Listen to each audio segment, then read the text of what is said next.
warahmatullahi wabarakatuh. Perkenalkan, nama saya Fitri Nur Afifah. Saya dari Program Studi Manajemen Pendidikan Islam di Fakultas Agama Islam di Universitas Singapura Bangsa Karawang.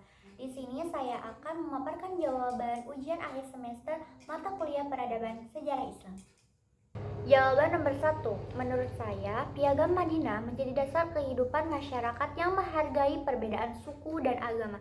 Dan pada masa Umar bin Khattab, sistem diwan membuat administrasi negara lebih teratur. Perpaduan antara tata kelola yang baik dan sikap inklusif menciptakan stabilitas politik serta mempercepat perkembangan Islam. Di era modern, justru ada tantangannya. Dan tantangannya adalah menjaga persatuan di tengah pluralisme dan perbedaan identitas.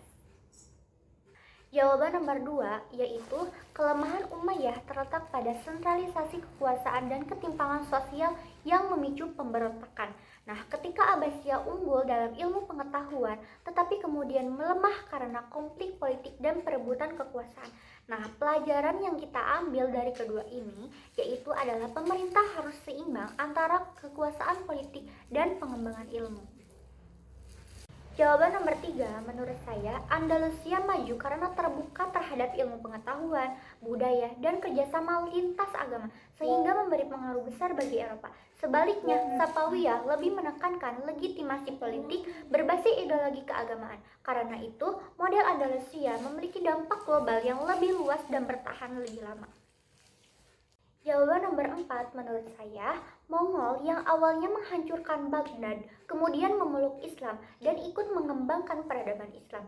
Keberhasilan Mongol tersebut, mereka menunjukkan bahwa asimilisasi budaya lebih efektif dalam menjaga keberlangsungan peradaban dibandingkan hanya mengandalkan kekuatan militer seperti contohnya ekspansi Utsmani yang terjadi.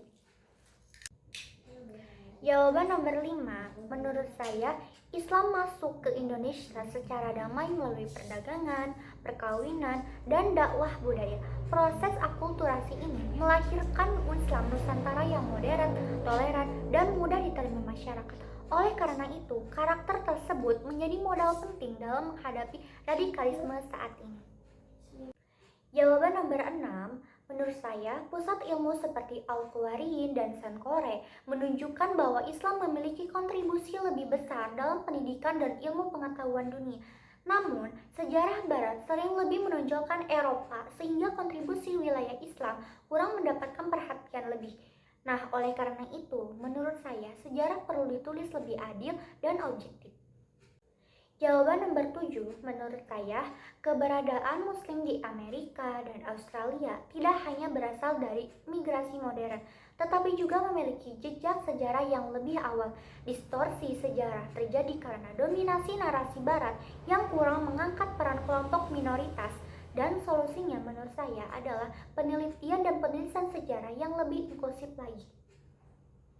Jawaban nomor 8, menurut Ibnu Khaldun, peradaban maju karena kuatnya solidaritas sosial atau yang disebut ashabiyah dan akan runtuh ketika masyarakat terlalu mementingkan kepentingan pribadi. Dan di era digital, faktor paling penting bagi kemajuan peradaban Islam adalah menjaga persatuan, moral, ilmu pengetahuan, dan kemampuan beradaptasi dengan teknologi. Jika nilai-nilai tersebut hilang, peradaban akan mengalami kemunduran. Nah, demikian pemaparan jawaban ujian akhir semester mata kuliah Sejarah Peradaban Islam.